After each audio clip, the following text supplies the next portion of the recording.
Pelibatan kelompok disabilitas menjadi hal yang penting untuk menciptakan lingkungan yang inklusif. Berdasarkan asesmen yang dilakukan, masih ditemukan beberapa persoalan, yaitu masih banyak yang belum memahami mengenai konsep disabilitas, gedung fasilitas umum yang belum ramah disabilitas, dan orang dengan disabilitas belum dilibatkan dalam kegiatan kemasyarakatan. Bahkan, adanya anggapan bahwa orang dengan disabilitas tidak memerlukan pemberdayaan, melainkan cukup diberikan bantuan dan belas kasihan. Selain itu, permasalahan lain yang muncul adalah terkait isu sanitasi atau pengelolaan sampah di lingkungan sekitar. Yayasan Plan Internasional Indonesia bersama Perkumpulan Tunadaksa Kristiani NTT terus mendorong partisipasi orang dengan disabilitas dalam menyuarakan isu disabilitas. STBM Gesi Berketahanan Iklim di Kota Kupang melalui kegiatan Participatory Action Research atau PAR. Kegiatan PAR yang berlangsung selama 4 tahap ini dilakukan di 4 kelurahan di Kota Kupang, yaitu Kelurahan Maulava, Nevonaek, Naioni, dan Oebufu.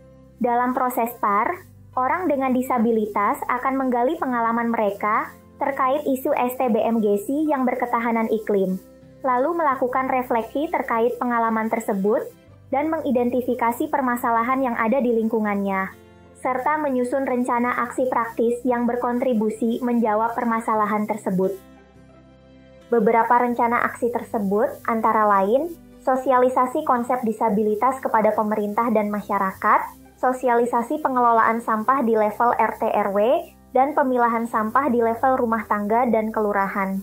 Aksi ini direncanakan dan diimplementasikan oleh orang dengan disabilitas secara mandiri, dengan dukungan dari pemerintah kelurahan. Perubahan yang saya rasakan yaitu semakin percaya diri. Dulunya tidak pernah ke kantor lurah, sekarang sering berkoordinasi di kantor lurah, hingga dilibatkan dalam musrembang kelurahan.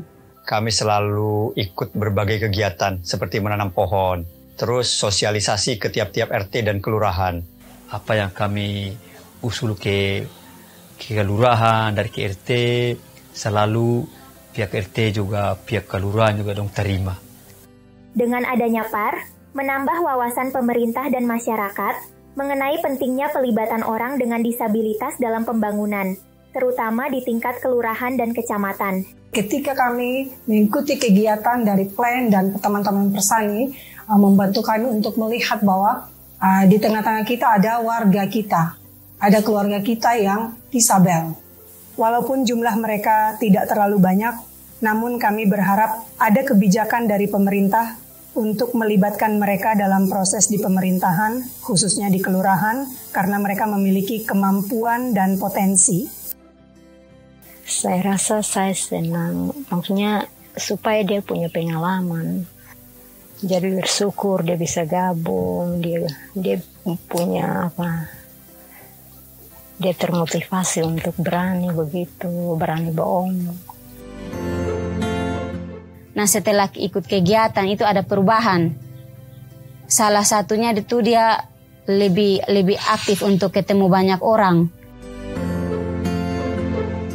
Beta senang sekali dilibatkan dalam kegiatan ini. Beta belajar banyak hal tentang disabilitas dan tentang cara pengolahan sampah. PAR kali ini memang hanya berlangsung sampai 4 tahap. Namun praktik baik yang ada harus diteruskan oleh orang dengan disabilitas, didukung oleh pemerintah kelurahan dan kecamatan untuk mewujudkan Kota Kupang yang inklusif.